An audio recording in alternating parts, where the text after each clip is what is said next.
శివశంకర్ పటేల్, తెలంగాణ రాష్ట్ర అధ్యక్షులు, నవోదయం పార్టీ. ఈరోజు 16వ ఆవిర్భావ సభకు ఏటుకూరు గ్రామం గుంటూరుకు రావడం జరిగింది. ఇంత పెద్ద ఎత్తున సభ నిర్వహించి 16వ సంవత్సరంలో అడుగుతున్న సందర్భంలో విజయరాజు గారికి మా యొక్క శుభాకాంక్షలు.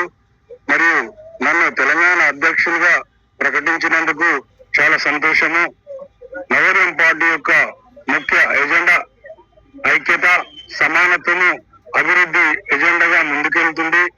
ఈ పార్టీ బడుగు బలహీన వర్గాల పార్టీ, శూద్రుల పార్టీ, అతి శూద్రుల పార్టీ, ఆశ్రిత కులాలను కూడా హక్కులు తీర్చుకొని వారికి రాజకీయంగా వారిని చట్టసభలకు పంపించడానికి మా నవోదయం పార్టీ ముందుంటుంది.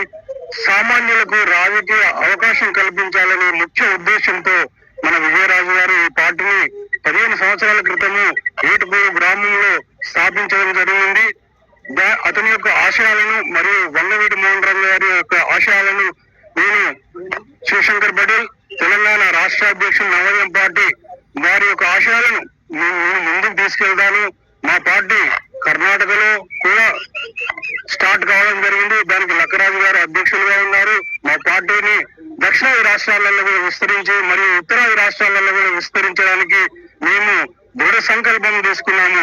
మాకు ఈ ఆవిర్భావ సభ ద్వారా నేను చెప్పదలుచుకున్నది ఏంటంటే, మాకు ఉత్తరాది పెత్తనము మాకు అక్కర్లేదు.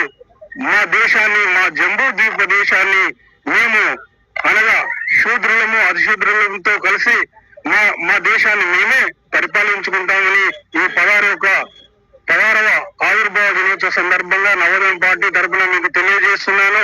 నేను చెప్పేది ఏంటంటే, మేము మా పార్టీ పుట్టిందే సామాన్యులకు రాజకీయ అవకాశం కల్పించాలని. సామాన్యుల చేతిలో రాజకీయ అస్త్రము నవోదయం పార్టీ.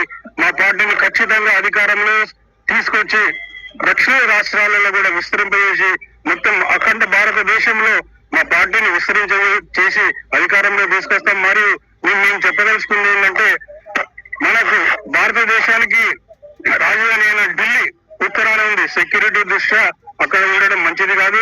మా నవోదయం పార్టీ మేము తీసుకున్న స్టాండ్ ఏంటంటే, ఈ 16వ ఆవిర్భావ దినోత్సవ సందర్భంగా రాజధానిని దేశం యొక్క నడిబొడ్డున ఉంచితే సెక్యూరిటీ దృష్ట్యా బాగుంటుంది.